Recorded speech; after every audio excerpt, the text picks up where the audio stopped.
Hi everyone! Yep, it's another slideshow, but this time I've got some really cool things to show you, and I hope you really enjoy them. We are now in Kyoto, and Kyoto is a really, really cool city. So we arrived here, and then we immediately went to a couple of Buddhist temples. Now this first one, it's a beautiful day. We've got some sun, got clouds, it's just really nice weather. And the first one is a Zen garden. So all the trees are planted like this and carefully shading, and everything's just lovely. And it turns out the center part is a famous rock garden. And there's 15 stones in this garden because 15 is considered the perfect number. And the thing is, though, you don't want to be too perfect, or the gods will look down and get angry at you. So this garden is also carefully designed so you can't really ever see all 15 stones at once, unless you stand in one exact spot. And of course the rocks are raked, and it's lovely. It's very serene, it's very peaceful. Now we left this garden and we went to pretty much the exact opposite, because the next place we went was the Golden Pavilion. And this is not in the least serene. It's serene, but it's not austere at all. It was lovely. The sun was just setting, hitting the gold. There's over 40 pounds of gold on this pavilion. And you can see it reflecting in the water. And it was, like I said, it was lovely. And just to prove, see, I was there. That's me and Joanne by the Golden Pavilion. And no matter where you looked at it, whatever angle with the trees, very, very, very pretty. And the gold, boy, gold just sparkled. Now, this part of the garden is the much older part. And they believe that if any part of this garden is destroyed, then the gods will get very angry. So while you have the more new, fancy gold pavilion, this is a more simple pagoda. And there's a little flash of white off the screen to the left. And that is this beautiful heron who posed so nicely for me in the water and gave me this lovely reflection. I was very appreciative of him. When we got back to the Buddhist temples, we were given free time to wander around. And Joanne and I went across the street to the train station. And they have this walkway, way up high, the Skyway they call it. And it does its own light show. And you can just watch it, and it turns different colors, and it was pretty fascinating. We really enjoyed that part. When you get to the end of the Skyway, it goes into this courtyard, and they have these displays up on the walls of the buildings around the courtyard. And you can see there were birds flying through that picture, and there are autumn leaves that drift past. And there's escalators down to the courtyard. And this is the video taking the escalator down. So as you're just going down, just very peacefully, smoothly moving through this lovely light display on a wall.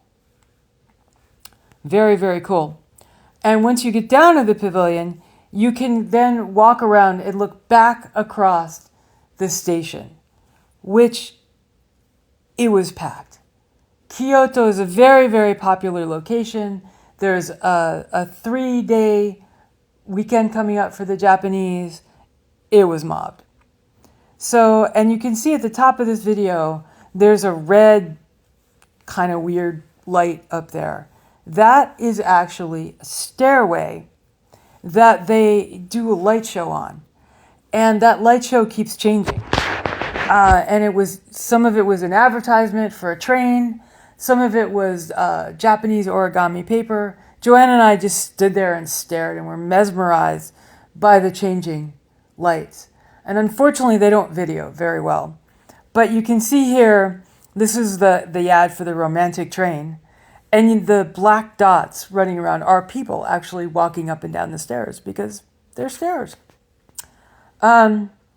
Also nearby here is the Kyoto Tower, which is lit up at night and looks really cool. And I'm going to be up in that observation lounge sooner or later. Now, just as the Golden Pavilion was the exact opposite of the Zen Garden. This hotel room is the exact opposite of the one that I videoed for you before, with the simple Japanese, the chairs on the floor and all that. This is super high tech. So there's an iPad in the room when you come in that controls everything. The lights, the shades, the temperature, all of it. And when I first walked in the door, it said, "Welcome, Alan, Jennifer," and it was all set to English, of course, for me.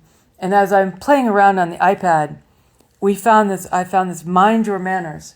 It is the moral code of the area.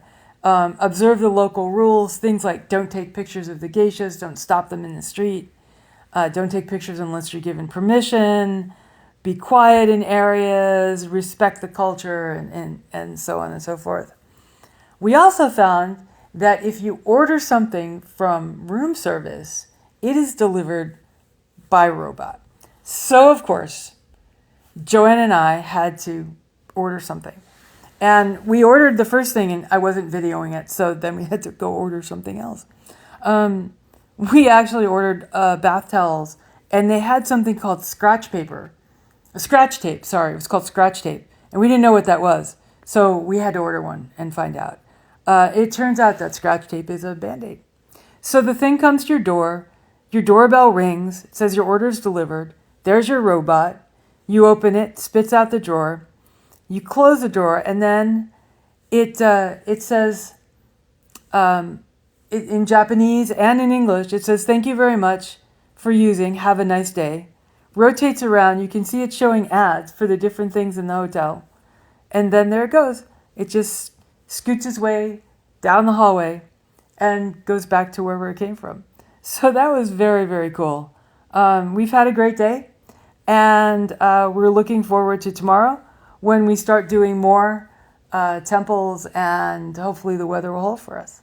Okay, thanks guys. See you tomorrow.